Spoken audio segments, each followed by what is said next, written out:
Hello, everyone. Welcome to the Hypergamous Journey. My name is Denise.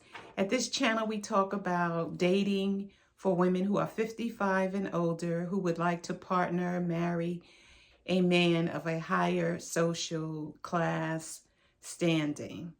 So today, I want to talk about resources, the resources that we as women at this age, we should have. Not everyone is here, but I would like to say that most of us who are watching my channel have worked probably their whole lives and have 401k plans and pensions and things of that nature, resources that we have been planning and saving for retirement. So I'm 60. I recently turned 61, and I plan to retire next year. And so a lot of us are single. I'm single. I would like to marry. And if you're watching this channel, I'm assuming that you would like to marry or partner with a man of a higher social standing than yourself. So one of the things that I am reminded of is that we have worked very hard for what we have. And we have to be careful of the men that we allow in our lives.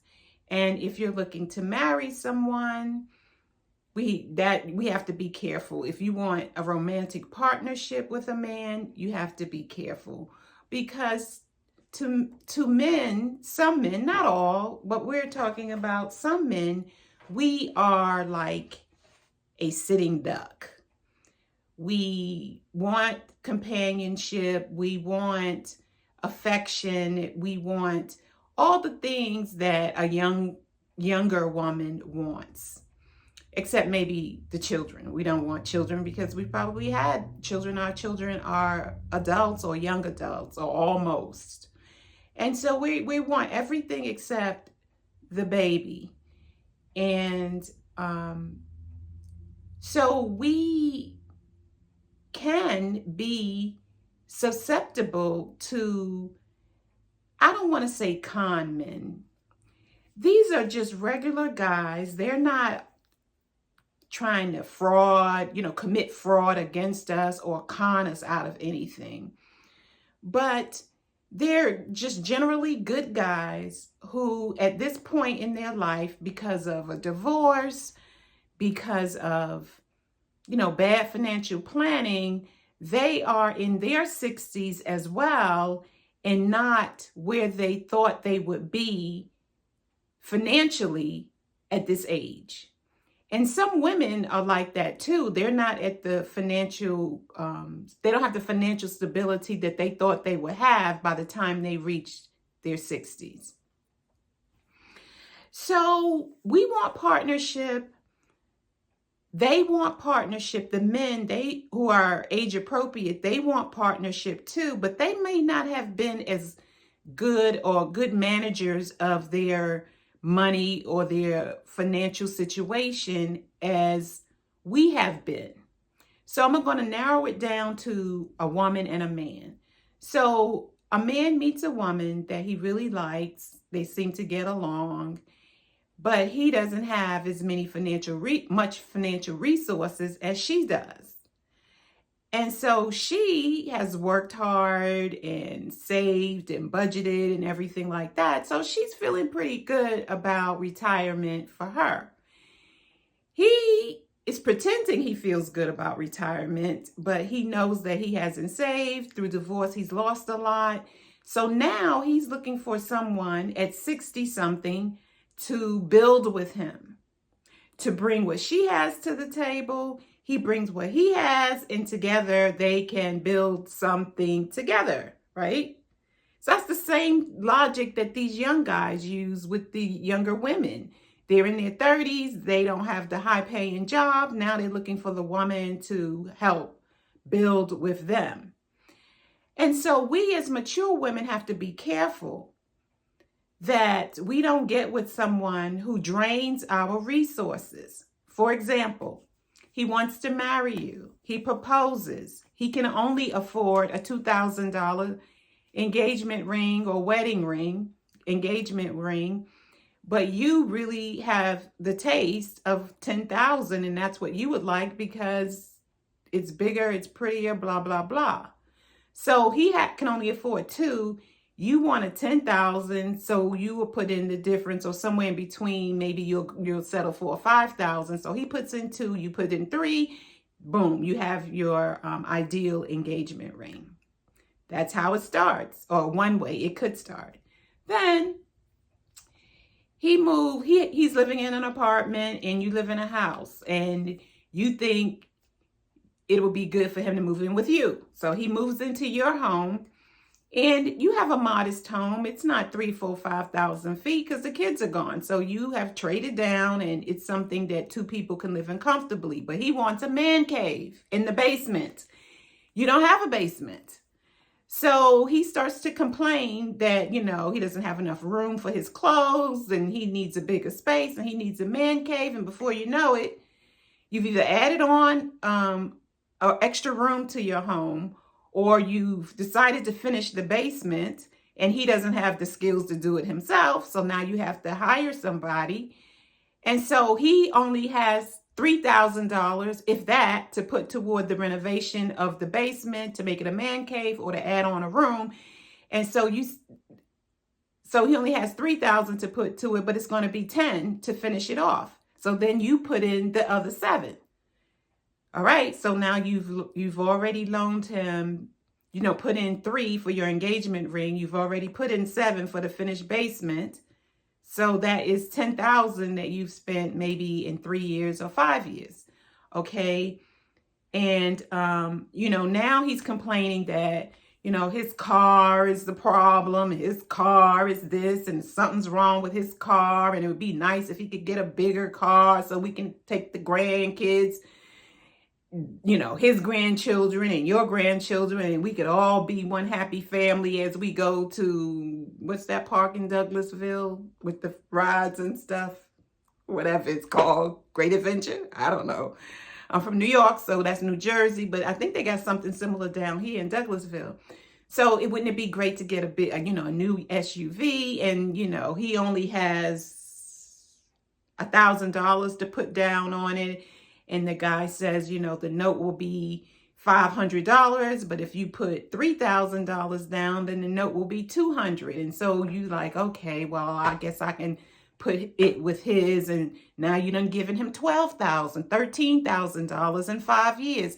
And then it goes on and on and on. Before you know it, you've dipped into what you've saved. And it's going downhill. Now you're almost 70 and you need some medical things done and you need to pay your co-pays and everything. You get the point. You get the point.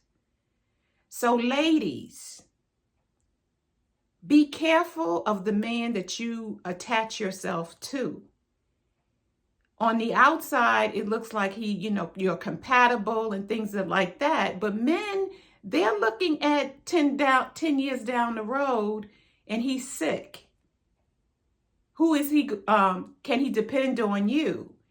And they say that women are looking for somebody who can pave the way for them and take care of them and all of that. Men are looking for that too, especially at this age. And if he has one of those chronic diseases like diabetes or hypertension, he's looking down the road of whether you can be his caretaker or not. And if you have chronic issues as well, medical issues, you're looking at him to see, will he be there for you? And of course, we should be there for each other, particularly if you're married to each other. But the fact of the matter is we have to be diligent about who we attach ourselves to, because we do not want to retire at 60 something and then at 70 our 401k has diminished considerably because we feel like we have to help our partner, husband, increase his lifestyle. Because to me, those examples I used are lifestyle choices. Those are not necessities. Those are wants. And I really believe in Susie Orman. So she's like, you have to determine whether what you're doing is a want or a need. And my examples have all been wants. You can get a new car, but it doesn't have to be a SUV. And the kids will pile into whatever car you have, especially when they're little, because they don't care. They're just glad to be with grandma and granddad. Grandma and granddaddy. So be careful of who you romantically attach yourself to. Be careful of who you give your resources to. And that's why I really believe in hypergamy, because in hypergamy, it will eliminate either all of that or like 99% of that, because the man makes more, he has more resources. What you bring to the table, he's not even asking about what kind of car you drive or what if you live in a home. That was the questions, those were the questions that was asked of me of candidate number 2. That's what he asked me. And I thought, what the hell? What the hell? So anyway, those were red flags for me. And I just want you, please, be careful who you attach yourself to financially, and do not feel like you have to upgrade the man's lifestyle based on his wants. If he wants it, let him do it. Let him provide for himself. So those are my thoughts on that. If you have any comments, please share them. Just be careful who you attach yourself to. Do not drain your resources trying to make your man, your husband happy. Because at this age, we need to be happy with what we already have. That's the way I see it. Because I'm 61 and soon it'll be like that and I'll be damn 70. And that's okay. But I'm not going to be in the poorhouse because my husband wants to keep upgrading our lifestyle based on what I can contribute. If you like this video or any others, please like, I just drew a blank. I don't know what the rest of it is. Like, subscribe, share. Yeah, and check out the statement journals on Amazon. Bye. See you in the next video.